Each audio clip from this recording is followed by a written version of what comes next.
आज आमर दाबी है डीपीसीएल करेन्ट डिपार्टमेंट को घर उपभोक्ता को 300 यूनिट मागणा बिजुली देवु बोली बीजेपी सरकार कही।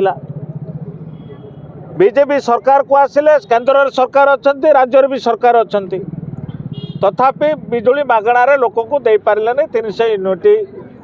नंबर 1 नंबर 2 है कृषक मान कृषि लिफ्ट इरिगेशन रे पंप्स जो पानी व्यवहार करा जाउछि तापाई बिजुली कर को ताकू प्रत्याहार करने कांग्रेस पार्टी दाबी करुछि। सेटा भी सरकार मानिबा कथा।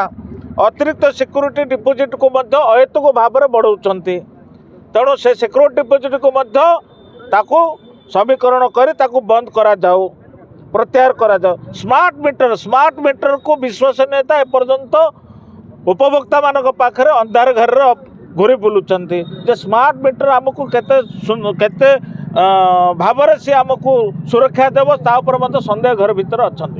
स्मार्ट मीटर जो आज बदल देवाई जो टीपीसीएल को जो योजना करुँचे प्रत्याहार करने कांग्रेस पार्टी दाबी करुच्ची।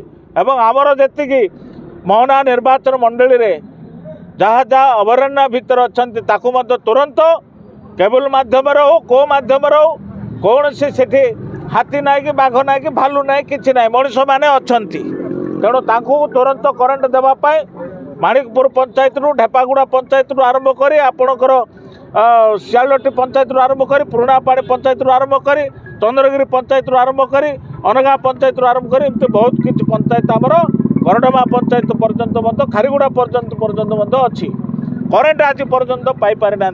तेणु मो गाँ गली में बुलला देश स्वाधीनता होकर 75-76 वर्ष ऊर्ध्व हो गला जदि लोक करेन्ट पाई पारे ना ताहले से माने आमे देश स्वाधीनता हो चुकी ना कि लोक मैंने आज अंधार घर भीतर अच्छा। तेणु आशा करुचु आज रैली रे आज वार्ता आज धारणा कांग्रेस पार्टी तरफ जिला कांग्रेस सभापति भाव में विधायक भाव में मोर गजपति जिलार कांग्रेस कमिटीर समस्त कर्मकर्ता ये छात्र कांग्रेस युवा कांग्रेस महिला कांग्रेस टाउन कांग्रेस समस्ते आज यही विक्षोभ में अंशग्रहण कर आशा करुचु दाबी को सरकार मानि नेबे।